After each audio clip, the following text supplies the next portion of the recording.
Hi everyone, and welcome back to the Self-Devotion Project. We are now starting week 27. So that means there's only 4 weeks to go, so just under a month to go with the 30-week project, which is really exciting. I'm really proud of myself that I've stayed committed to the project, not only getting the videos up every week for you guys, but also actually engaging in the different healing practices each week to improve my life on a physical, mental, emotional and spiritual level.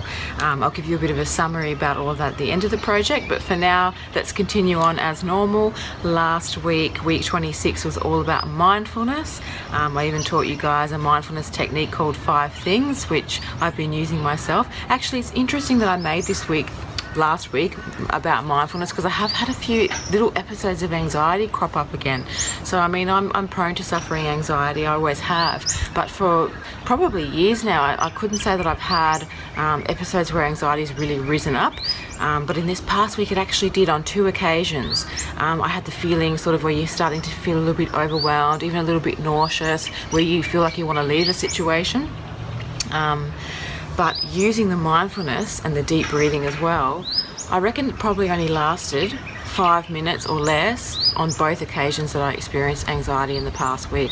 And I'm trying to think, I can't remember exactly what the situations were. Certainly, one of them was I was getting my hair done. So I was in a relaxing sort of an environment. It wasn't loud, noisy, there wasn't a lot of people in there. Actually, I was probably the only client in there. So there was no particular reason in that moment for me to be anxious. There was obviously some thoughts going on. And by using the mindfulness distraction technique, I was able to alleviate that anxiety in that moment, which was really good.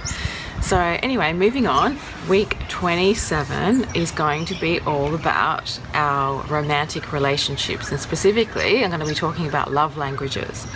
So I don't know about you guys, but I really believe that we all deserve to have really beautiful romantic relationships in our lives. And I know it's not always easy to find that, or especially to maintain that.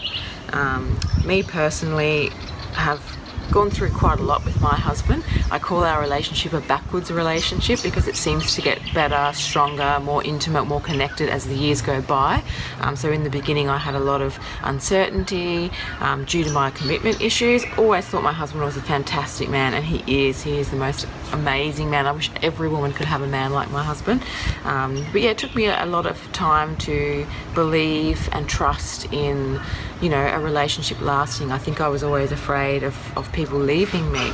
But anyway, that aside, lately I've really noticed that my husband and I are just getting along really, really amazingly well, and that I just feel so much more in love with him, which is pretty amazing, and I want to keep that going. So what I want to talk to you about today is the 5 love languages, because I really feel like since I've known about that, it's really helped me in my relationship with my husband. And you know, when things maybe aren't going as well with us, which is normal, all relationships have their ups and they have their downs, so it's not always great, and they take work. All relationships take work, whether they're really good relationships, easy relationships, or whether they're not, and you know, there's more struggles. All relationships take work. Some take more than others, but really there are no relationships that just sort of breeze by at all moments of, you know, all time. So if you haven't heard of the 5 love languages, this is the book. It's written by Gary Chapman, and the byline here is The Secret to Love That Lasts. So what he talks about, I suppose, is that there are 5 different love languages, and we each have one that is really important to us, that we really need to receive from our partner in order for us to feel loved and to feel happy in the relationship. And there's usually also a secondary one as well out of those 5 that's almost as important, but yeah, not quite as important as the first one, but pretty important as well for that sort of happiness and that feeling connected and loved. So the different languages are words of affirmation. So that's of course having your partner say lovely things to you that make you feel good about yourself and feel good about the way they feel about you.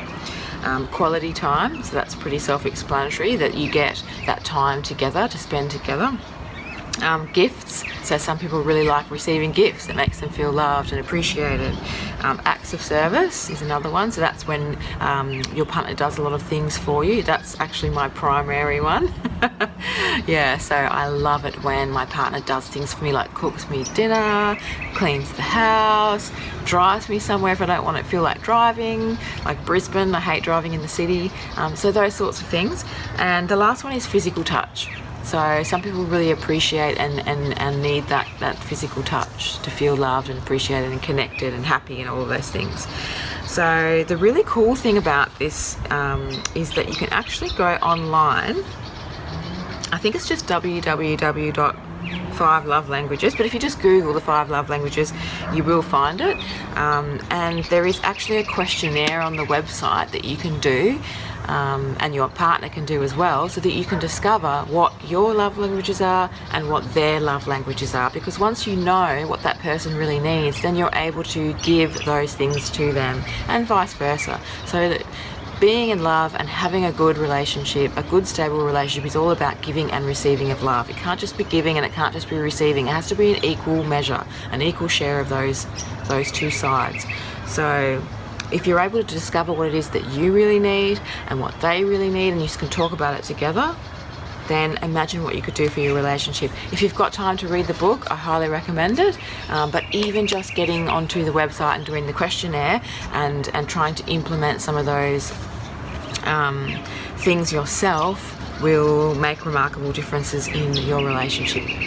And look, even if you have a partner who wouldn't be interested in this, who would kind of think, oh, that's dodgy or that's weird or not interested, you can still do it yourself. Because what you find is that when you give out a certain frequency of love and appreciation, that you're going to get that back. You're going to attract that back from your partner, even if they're not aware of what's going on. Because of course, when we treat people a certain way, in a certain positive way, they tend to return that to us.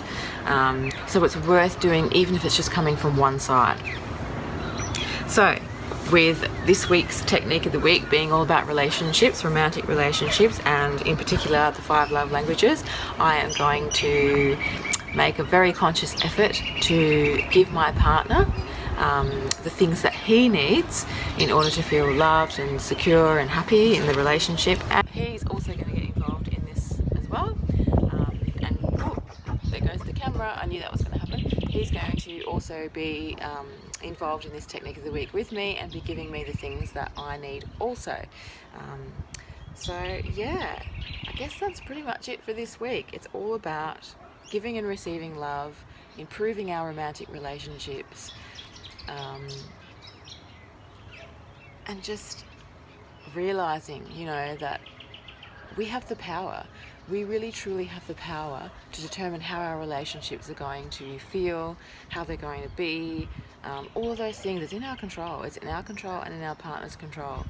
I always believe that if we were able to fall in love at one point in time, we can always re-fall in love, or we can always get that feeling back. And actually on the back of the book here it does say, how do we meet each other's deep emotional need to feel loved? If we can learn that and choose to do it, then the love we share will be exciting beyond anything we have ever felt when we were infatuated. And you know what? I can actually corroborate that, because me and my husband had probably one of our most amazing moments ever just this last couple of days. And we've been together for, I think it's 8 years now. So, after 8 years, we've just had our most amazing moment. When you usually think that's at the beginning of the relationship, but in actual fact, it was just this past week. So this stuff really works. It really, really works. So if you're interested in improving your relationship, I highly recommend the 5 love languages. Okay, I'm going to leave it there because this video has been really long. Love you all. Thanks so much for being here with me on the project once again. Have a beautiful, wonderful, exciting, romantic week. You deserve it. And I will see you all next week. Much love, light-filled blessings.